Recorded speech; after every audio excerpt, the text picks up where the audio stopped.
Hello guys, வணக்கம் and welcome back to the film புது YouTube channel. எனக்கு என்னவோ இன்னும் கொஞ்ச நாளில் சீமனை தூக்கி உள்ளே வச்சு பிதுக்க போகிறாங்களே அப்படின்னு தோணுதுங்க.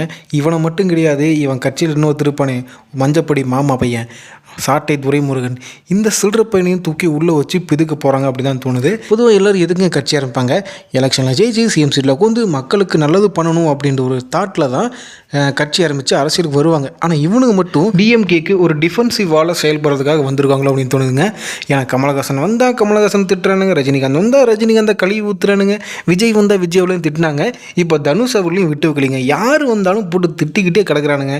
அது நார்மலாக திட்டினா கூட பரவாயில்லைங்க, அநாகரிகமாக அசிங்கமாக கேவலமான வார்த்தைகளை யூஸ் பண்ணி திட்டுறது, இவனுங்களோட வாயினாலதான் இவனுங்க நாரி போய் கிடக்கிறது.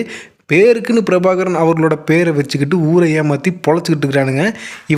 இவனுக்கு சொந்த காசில் ஒரு 5 ரூபா ஒரு கள்ள பருப்பியாச்சும் மக்களுக்கோ இல்லை சின்ன குழந்தைக்கோ யாராச்சும் வாங்கி கொடுத்துருக்காங்களா? திரள் நிதிலேயே தின்னு நல்லா ஹீலியம் பலூன் மாதிரி ஊதி போயிருக்கு. இந்த பரதேசிக்கு சப்போர்ட் பண்ணுறதுக்கு ஒரு கூட்டம் வேறு இருக்குதுங்க. என் சர்க்கிளில் ஒரு பையன் கூட, நான் சீமானை பற்றி தப்பாக பேசாதனா நான் தற்கொலை பண்ணிக்குவேன், அவரு தான் என்னோட உயிர் கயிறு, பிரபாகரன் யார் தெரியுமா, இலங்கை மக்களுக்கு நடந்த அநியாயம் என்னன்னு தெரியுமா அப்படின்னு பாயிண்டாக பேசுகிறேன்னு என்கிட்ட பைத்தியக்கார மாதிரி பேசிகிட்டு இருப்பான். இலங்கை தமிழர்களுக்கு நடந்ததெல்லாம் ஓகே தான், ஆனால் அந்த அன்னைக்கு உங்கள் நொன்னை எங்கே இருந்தான், எந்த ரூமில் எந்த கட்டல் கடியில் படுத்திருந்தான் அப்படின்னு உங்கள் அண்ணி விஜயலட்சுமி அவங்க சொல்லியிருப்பாங்களே, கேட்கல? இந்த சைமன் செபாஸ்டியன் கையில் மைக்கை கொடுத்தா போதுங்க, ஐயோ விஜய் என் பொழப்பை கெடுத்துட்டாரு, என் கட்சி ஜெயிக்க விடாமல் பண்ணிட்டாரு, ஒரு தற்கொலை கூட்டமே அப்படின்னு சொல்லிட்டு நேற்றுக்கு மேடை ஏறி ஓவராக பேசியிருந்தான். அரசியல் விமர்சனம் வைக்கலாம், தப்பு பண்ணால் கேள்வி வைக்கலாம், அதுக்கு எல்லா உரிமை இருக்குது. அதுக்குன்னு அநாகரிகமாக மரியாதை இல்லாமல் ஏதோ சின்ன வயசுலேருந்து நீ சோறுட்டி வளர்த்த மாதிரி ஜோசப் விஜய் நக்கல் மாதிரி பண்ணிட்டு இருக்கிற அந்த சீமான் நாய்.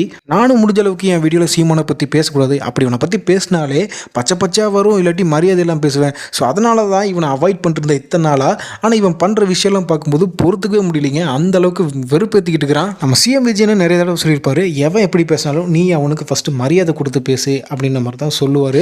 இந்த மாமா பையில எப்படி பார்த்தாலும் எனக்கு மரியாதையே பேச வர மாட்டேதுங்க. 2021 எலெக்ஷனில் இவனுக்கு வேறு நான் ஓட்டு போட நினச்சா ஓட்டு போட்ட என் விரலையே வெட்டிலாமான்னு தோணுங்க. அப்படிப்பட்ட ரொம்ப மோசமான கேவலமான ஒரு மனுஷனா இது வரைக்கும் நான் பார்த்ததில்லை சீமான் மாதிரி. நான் தான் சிரிச்சேன், சொல்லிட்டு சிரிங்க. நான் சிரிக்க போறேன். யப்பா.